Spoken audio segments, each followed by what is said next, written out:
नमस्कार, मैं हूं Brajesh Rajput. ABP news uncut के इस वीकली एपिसोड में आपका स्वागत है। जैसा कि आप जानते हैं, एबीपी न्यूज़ के इस अनकट में हम आपके लिए लाते हैं मध्य प्रदेश की राजनीति में पिछले हफ्ते हुई कुछ प्रमुख राजनीतिक खबरों की पीछे की दिलचस्प खबरें। तो पेश है आज के एपिसोड की पहली खबर।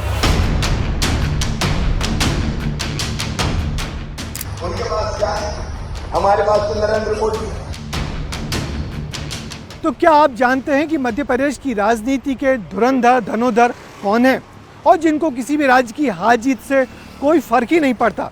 जी हां, आप सही समझें, ये हैं मध्य प्रदेश के मुख्यमंत्री शिवराज सिंह चौहान।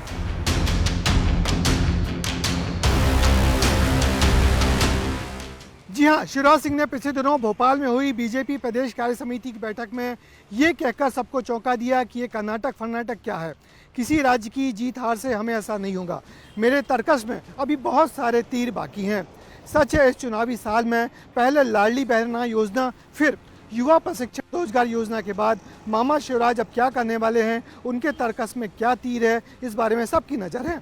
इसमें कोई दो मत नहीं कि मध्य प्रदेश की राजनीति के अमिताभ बच्चन है शिवराज सिंह चौहान। अभिनय की बात तो नहीं करेंगे, मगर डायलॉग मारने में शिवराज सिंह का कोई जवाब नहीं। बीजेपी की बैठक में उन्होंने दीवार फिल्म जैसा डायलॉग मार दिया।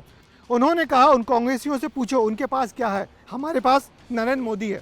मध्य प्रदेश है, हम धूमधाम से जीत का नया रिकॉर्ड बनाएंगे, जीत का नया रिकॉर्ड। उनके पास क्या है? हमारे पास तो नरेंद्र मोदी है। हमारे पास देव दुर्लभ कार्यकर्ता, एक एक कार्यकर्ता भारतीय जनता पार्टी का, एक एक कार्यकर्ता, चाहे वो अनुभव की भट्टी में तपे हुए कार्यकर्ता हो, चाहे युवा जोश से भरे हुए कार्यकर्ता हो, दिन और रात मेहनत में परिश्रम करने वाले कार्यकर्ता, देव दुर्लभ कार्यकर्ता अगर किसी के पास है तो ठाकरे जी के आशीर्वाद से भारतीय जनता पार्टी के पास है। मध्य प्रदेश की धरती पर हमारे कार्यकर्ता। वैसे कर्नाटक चुनाव में बीजेपी की तगड़ी हार के बाद हुई इस बैठक में सभी वक्ताओं ने प्रदेश भर से आए लोगों में हौसला भरा और बीजेपी के रूठे नाराज कार्यकर्ताओं को मनाकर दिल जीतने की सलाह दी। सच कहें तो आलाकमान को जो फीडबैक मिला है वो यही है कि बीजेपी का कार्यकर्ता सरकार से बहुत नाराज है और उसे नहीं मनाया गया तो इस बार फिर बड़ा नुकसान हो जाएगा।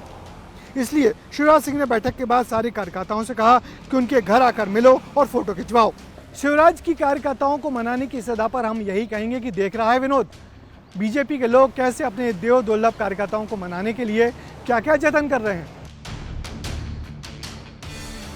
यदि शिवराज सिंह चौहान अपने आप को महान धनुर्धर समझ रहे हैं तो उनके सामने वाले महारथी कमलनाथ के पास भी उनके तर्कश में कई रामबाण तीर हैं। 100 रुपए की बिजली माफ और 200 यूनिट हाफ। शिवराज की योजनाओं के तीरों के जवाब वो अपने रामबाण बाणों से दे रहे हैं। शिवराज ने 1000 रुपए मासिक वाली लाडली बहना योजना लाए तो कमलनाथ 1500 रुपए देने वाली नारी सम्मान योजना के साथ सामने आए। साथ में एक्स्ट्रा ऑफर 500 रुपए में गैस सिलेंडर भी। शिवराज युवाओं के लिए सीखो कमाओ योजना लाए तो कमलनाथ ने फ्री बिजली का पासा फेंक दिया। 100 यूनिट बिजली माफ और 200 यूनिट हाफ। 100 यूनिट माफ और 200 यूनिट हाफ। आप चाहते हैं 200 यूनिट हाफ? समाज के सभी वर्ग से जुड़ी 100 यूनिट फ्री बिजली का ये तीर बीजेपी में गहरा धंस गया है और अब बीजेपी सरकार इसका तोड़ तलाश में जुटी है, मगर जब तक जवाब ना मिले तो बयानों के तीर ही चल रहे हैं। मध्य प्रदेश के कृषि मंत्री कमल पटेल इस योजना के बाद कमलनाथ को झूठा नाथ कर रहे हैं। कौन सच्चा है कौन झूठा है ये तो आने वाले दिनों में पता चलेगा, मगर जनता को मालूम है कि चुनावी मौसम है, दोनों पार्टियों के प्रवासी पक्षी उनके घर आएंगे और ऐसी लोक लुभावन योजना से मन जीतने की कोशिश करेंगे। वोटर का दिल है जो मानता ही नहीं, और सच भी है, वोटर मांगे मोर। कर्नाटक में कांग्रेस के साथ मिलकर बीजेपी सरकार के खिलाफ मोर्चा खोलने वाले सामाजिक संगठन या कहें सिविल सोसाइटी के लोगों ने अब भोपाल में भी डेरा डाल लिया है। झूठ और नफरत की राजनीति के पांव उखाड़ने का काम शुरू होगा। पिछले दिनों भोपाल में 25 से अधिक संगठनों के लोगों ने भारत जोड़ो अभियान की दस्तक मध्य प्रदेश में दी। संगठन के संयोजक योगेंद्र यादव ने कहा कि भारत जोड़ो यात्रा में शामिल 2024 के पहले उन राज्यों में जा रहे हैं जहां चुनाव होने हैं। मकसद है चुनाव वाले राज्यों में जाकर वहां पर बीजेपी और आरएसएस का विरोध करना। कर्नाटक में 110 सीटों पर काम करने के बाद अब ये संगठन मध्य प्रदेश की सीटों पर बीजेपी को हराने के लिए रणनीति तैयार कर रहे हैं। कांग्रेस अध्यक्ष कमलनाथ भी इनके बीच पहुंचे और देश में फैल रही नफरत की राजनीति पर चिंता जताई। इन संगठनों में आदिवासियों के बीच काम करने वाले संगठन भी हैं जो बीजेपी की चिंता बढ़ा रहे हैं। क्योंकि बीजेपी ने पिछली दफा आदिवासी वोट खोने पर सरकार गंवाई थी। युद्ध के योद्धाओं के बारे में तो हमने पढ़ा सुना है, मगर क्या आप जानते हैं कि सोशल मीडिया के भी योद्धा होते हैं? और पिछले दिनों भोपाल में बीजेपी ने अपने संगठन से जुड़े सोशल मीडिया के योद्धाओं का बड़ा सम्मेलन किया। इस सम्मेलन में पहुंचे मुख्यमंत्री शिवराज सिंह चौहान ने इनको सोशल मीडिया के योद्धा कहा और दावा किया कि अगला चुनाव इनकी मदद से ही जीतेंगे। दरअसल अब चुनाव में सोशल मीडिया की भागीदारी बढ़ती जा रही है। किसी नेता की प्रदेश के एक इलाके में की गई सभा पूरे प्रदेश में सोशल मीडिया के दम पर ही देखी और सुनी जाती है। फिर उस सभा से निकली बातें भी सब जगह सोशल मीडिया वाले ही फैलाते हैं। बीजेपी और कांग्रेस दोनों पार्टियों ने सोशल मीडिया की बड़ी टीम बना रखी है, जिसका नेटवर्क जिलों और गांवों तक फैला है। इसलिए प्रचार का बड़ा हिस्सा भी अब सोशल मीडिया पर खर्च किया जा रहा है। बीजेपी की इस बैठक में पार्टी के आईटी टीम प्रमुख अमित मालवीय आए और सोशल मीडिया टीम को चुनाव में माहौल बनाने के कई नुस्खे सिखा कर गए। देखना यह है कि सोशल मीडिया के योद्धा इस बार शिवराज सिंह की सरकार वापसी में कितने मददगार साबित होते हैं। वैसे शिवराज सिंह चौहान ने अपनी सरकार के कामकाज के प्रसार के लिए इस बार कई सारी मीडिया कंपनियों को हायर कर रखा है, जिन पर काफ़ी पैसा खर्च किया जा रहा है। तो अब बारी है द भोपाल स्टोरी की। आप हैरान मत होइए, द केरला स्टोरी सरी की फिल्म मध्य प्रदेश की राजधानी भोपाल के पास बैरसिया से भी निकल के तब आई जब मध्य प्रदेश पुलिस एटीएस ने तकरीबन 16 लोगों को गिरफ्तार किया, जिनमें एक था मोहम्मद सलीम उर्फ सौरभ राजवैद।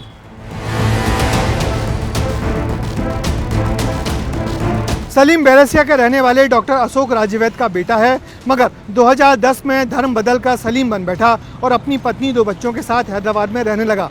एटीएस ने जब प्रतिबंधित संगठन HUT यानी कि हिज्ब उल तहरीर की निगरानी की तो सलीम का नाम सामने आया और राज खुला कि सौरभ से बने सलीम ने न सिर्फ अपना धर्म बदला बल्कि इंटरनेट पर वो सलीम जैन के नाम से दूसरे लोगों को भी धर्म परिवर्तन कराने के काम में अपनी पत्नी के साथ सक्रिय है। वो भोपाल के जिम में काम करने वाले यासिर और कोचिंग क्लास पढ़ाने वाले वसीम के साथ मिलकर देश में शरीयत कानून लागू करने और आतंकी वारदात को अंजाम देने वालों के साथ मिला हुआ था। एटीएस ने सबको गिरफ्तार किया और बड़ी साजिश का भांडाफोड़ किया। इस खुलासे के बाद मध्य प्रदेश के मुख्यमंत्री शिवराज सिंह चौहान ने दावा किया कि मध्य प्रदेश में द केरला स्टोरी रिपीट नहीं होने दी जाएगी। मध्य प्रदेश को केरला स्टोरी नहीं बनने देंगे, कठोरतम कार्रवाई। और अब जाते जाते 2 छोटी छोटी दिलचस्प खबरें। बीजेपी नेता कैलाश विजयवर्गीय ने बीजेपी कार्य समिति की बैठक में जिस तरीके से कांग्रेस नेता कमलनाथ और दिग्विजय सिंह की उनकी उम्र को लेकर खिल्ली उड़ाई, उससे उनकी पार्टी के नेता ही बेहद नाखुश हैं। और सच तो यह है, ये कैलाश विजयवर्गीय की पुरानी आदत है जो जाती नहीं। कांग्रेस के 2 जासूस बोलूं, बुढ़ाऊ बोलूं, क्या बोलूं, घूम रहे हैं। 75 साल की उम्र है। वो जब चलते हैं, खाली चाल ही देख लो आप। कमलनाथ जी जब चले तो उसका एक वीडियो निकाल लेना और शिवराज जी चले उसका वीडियो निकाल लेना। स्पीड से पता लग जाएगा बिल्कुल कि भारतीय जनता पार्टी कितनी तेज है। बीजेपी कार्य समिति की बैठक में प्रदेश भर से आए हुए नेताओं को 2 बातों की घुट्टी पिलाई गई। पहला, अपने नाराज कार्यकर्ताओं को मनाओ और दूसरा, सरकारी योजनाओं के हितग्राहियों को अपना बनाओ। मगर जैसा कि सब जानते थे, ये दोनों काम आसान नहीं है। तो अनकट की बेहतरी के लिए आपके दिए सुझावों का हमें इंतजार रहेगा। कृपया बताते रहिए आपको क्या अच्छा लग रहा है और क्या नहीं। आज के लिए बस इतना ही। मुझे दीजिए इजाजत। नमस्कार।